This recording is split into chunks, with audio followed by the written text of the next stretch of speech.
तो welcome back my channel. दोस्तों, आज हम पेडागोजी मतलब बाल विकास के महत्वपूर्ण प्रश्नों को हल करेंगे।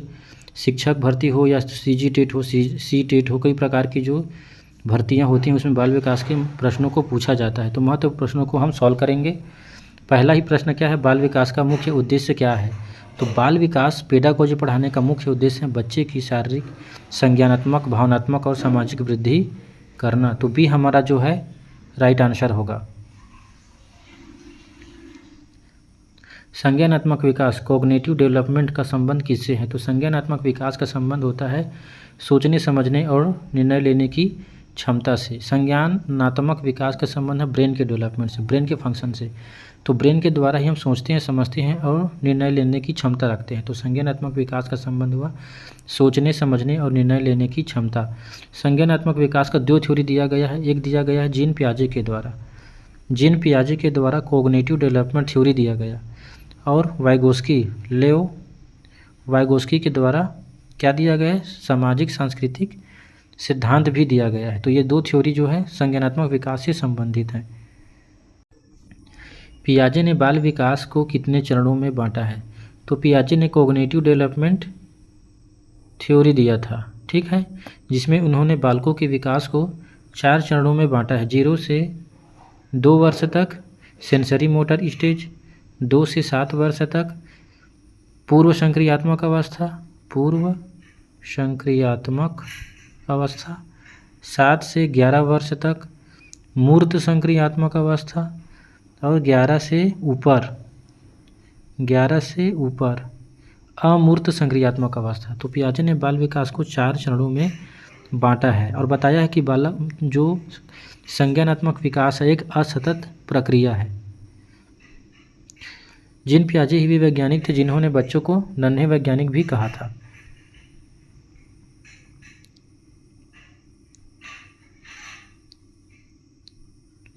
पूर्व संचालन अवस्था किस आयु वर्ग में आती है। पूर्व संचालन अवस्था मतलब पूर्व संक्रियात्मक अवस्था, ठीक है। पूर्व संचालन अवस्था मतलब पूर्व संक्रियात्मक अवस्था, प्री ऑपरेशनल स्टेज। इसका उम्र है 2 से 7 वर्ष।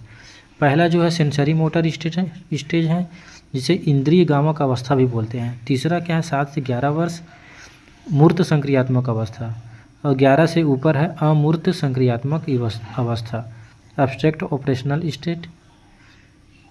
तो ऑप्शन बी इसका राइट आंसर होगा, पूर्व संचालन अवस्था 2 से 7 वर्ष।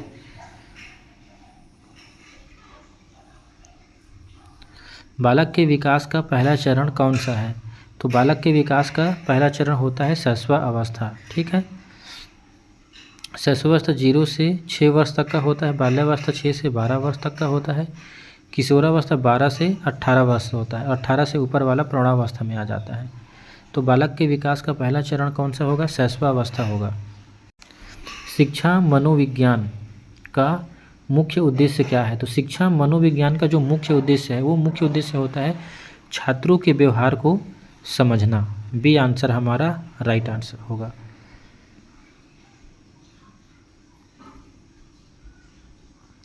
लेव वाइगोस्की ने किस सिद्धांत को प्रस्तुत किया। मैं पहले ही बता चुका हूँ कि लेव वाइगोस्की ने सामाजिक सांस्कृतिक सिद्धांत जो है दिया था, जिसमें उन्होंने बताया था कि समाज, संस्कृति और भाषा ये तीनों ही चीज़ बच्चे के संज्ञानात्मक विकास के लिए महत्वपूर्ण होता है। तो सामाजिक सांस्कृतिक सिद्धांत दिया गया लेव वाइगोस्की के द्वारा। और लेव वाइगोस्की बताते हैं कि बच्चों का जो संज्ञानात्मक विकास है एक सतत प्रक्रिया है। वही जीन पियाजे असतत प्रक्रिया के रूप में उसका वर्णन करते हैं। विकास की प्रकृति कैसे होती है। तो विकास की जो प्रकृति होती है वो सतत होती है और क्रमिक होती है। विकास लगातार होता है और एक क्रम से होता है। तो सतत और क्रमिक। सीखना अनुभव से व्यवहार में स्थायी परिवर्तन है। यह परिभाषा किसने दी है। तो अधिगम का ये जो परिभाषा है कि सीखना अनुभव से व्यवहार में स्थायी परिवर्तन है, ये थॉर्नडाइक का कथन है, ठीक है। ऑप्शन बी हमारा राइट आंसर होगा, थॉर्नडाइक। बालक खेल के माध्यम से सबसे अच्छा सीखते हैं, यह विचार किसका है। तो यह विचार है मॉन्टेसरी का। मॉन्टेसरी शिक्षा पद्धति में खेल में बच्चों को सिखाने की बात कहा जाता है। तो मॉन्टेसरी का ये विचार है कि बालक खेल के माध्यम से अच्छा सीखते हैं। पियाजे की प्रथम अवस्था कौन सी है?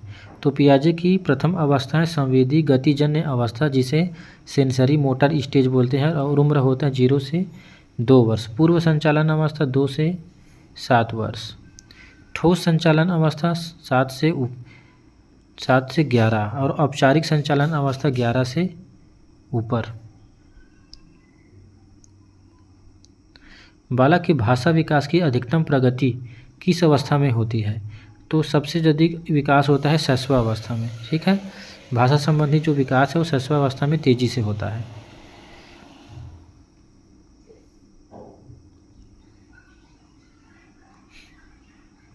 निकटस्थ विकास क्षेत्र जोन ऑफ प्रॉक्सिमल डेवलपमेंट की अवधारणा किसने दी है? तो ये जो जोन ऑफ प्रॉक्सिमल डेवलपमेंट की जो धारणा है वो वाइगोस्की के द्वारा दिया गया है।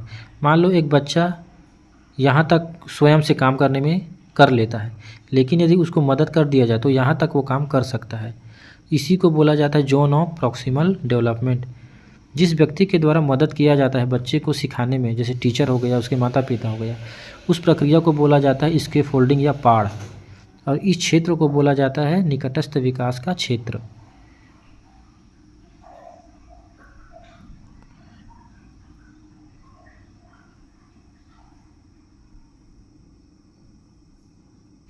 बाल विकास में सबसे अधिक प्रभाव किसका होता है? तो बाल विकास में सबसे अधिक प्रभाव होता है उसके माता पिता का। माता पिता का बिहेवियर जैसा होता है बच्चा उसको देखता है, ऑब्जर्व करता है, और उसी के हिसाब से उसका भी बिहेवियर होता है। तो बालक के विकास में सबसे महत्वपूर्ण भूमिका होता है माता पिता का और परिवार के सदस्यों का।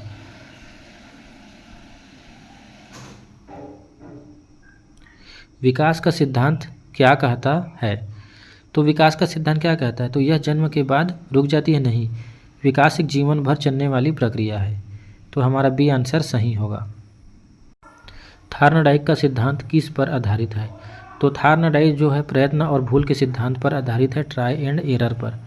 तो राइट आंसर होगा प्रयत्न और भूल। व्यवहारवाद व्यवहारिज्म के प्रवर्तक कौन है? तो व्यवहारवाद के प्रवर्तक है वाटसन। तो राइट आंसर होगा ऑप्शन नंबर ए, वाटसन। नैतिक विकास का सिद्धांत किसने दिया? तो नैतिक विकास का जो सिद्धांत है वो कोहलबर्ग के द्वारा दिया गया, और इन्होंने नैतिक विकास को 3 चरण में और 6 स्तर में जो है वर्णन किया है। तो नैतिक विकास का सिद्धांत दिया गया कोहलबर्ग के द्वारा। हिंज नामक एक व्यक्ति का कहानी बता के बच्चों से नैतिक विकास से संबंधित प्रश्न पूछा गया, और उसी के आधार पर 3 चरण और 6 स्तर पर उसे डिवाइड किया गया कोहलबर्ग के द्वारा। ईड, ईगो और सुपर ईगो की अवधारणा किसकी है? सुपर ईगो लिखा गया वो है सुपर ईगो। ठीक है, तो जो ईड, ईगो और सुपर ईगो की जो अवधारणा है वो फ्रायड के द्वारा दिया गया है। पियाजे ने कॉग्निटिव डेवलपमेंट थ्योरी दिया था, स्किनर ने चूहों पे प्रयोग किया था, और कोहलबर्ग ने नैतिक विकास का सिद्धांत दिया है। बच्चे के व्यक्तित्व निर्माण में क्या महत्वपूर्ण है? तो बच्चे के व्यक्तित्व निर्माण में एक तो जीन आनुवंशिकता का महत्वपूर्ण योगदान होता है, दूसरा होता है उसके घर और आसपास के वातावरण का। तो दोनों ही जो है बच्चे के व्यक्तित्व निर्माण में महत्वपूर्ण भूमिका निभाता है। तो ऑप्शन सी हमारा सही होगा, आनुवंशिकता और वातावरण।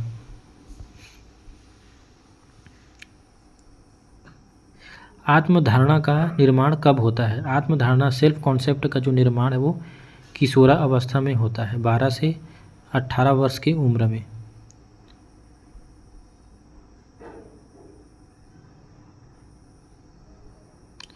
बालक का व्यक्तित्व किसका परिणाम है? तो बालक का व्यक्तित्व आनुवंशिकता और वातावरण दोनों का परिणाम है। ऑप्शन सी हमारा सही होगा, आनुवंशिकता और वातावरण। अनुकरण द्वारा सीखने का सिद्धांत किसका है? तो अनुकरण के द्वारा सीखने का जो सिद्धांत है वो बेंडूरा के द्वारा प्रदान किया गया है। इन्होंने जो है चिंपांजी में अपना जो है प्रयोग किया था।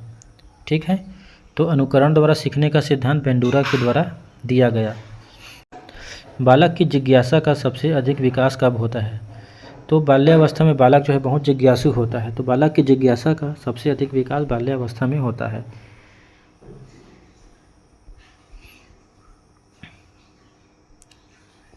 कोहलबर्ग के नैतिक विकास कितने चरणों में होता है?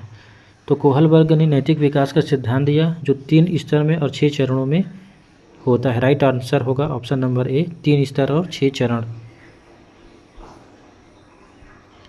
कोहलबर्ग के नैतिक विकास का पहला स्तर कौन सा है?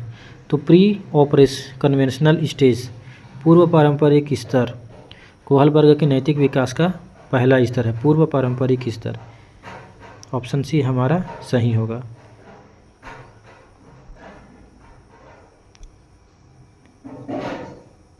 कोहलबर्ग ने अपने सिद्धांत को किसके कार्यों से प्रेरित होकर विकसित किया? तो ये पियाजे से प्रेरित होकर कोहलबर्ग ने अपने सिद्धांत को विकसित किया था। तो राइट आंसर आएगा पियाजे। कोहलबर्ग के सिद्धांत में नैतिक दुविधा का क्या अर्थ है? तो नैतिक दुविधा का अर्थ है सही और गलत में चयन की स्थिति। तो ये है मोरल डिलीमा, सही और गलत में चयन की स्थिति। हिंज दुविधा किसके प्रयोग से जुड़ी है? तो ये कोहलबर्ग के बी ऑप्शन, कोहलबर्ग के प्रयोग से संबंधित है हिंज डिलीमा। तो ये था बाल विकास के महत्वपूर्ण प्रश्न। वीडियो अच्छा लगा हो तो मेरे चैनल को लाइक शेयर सब्सक्राइब कीजिए और मुझे सपोर्ट दीजिए। धन्यवाद।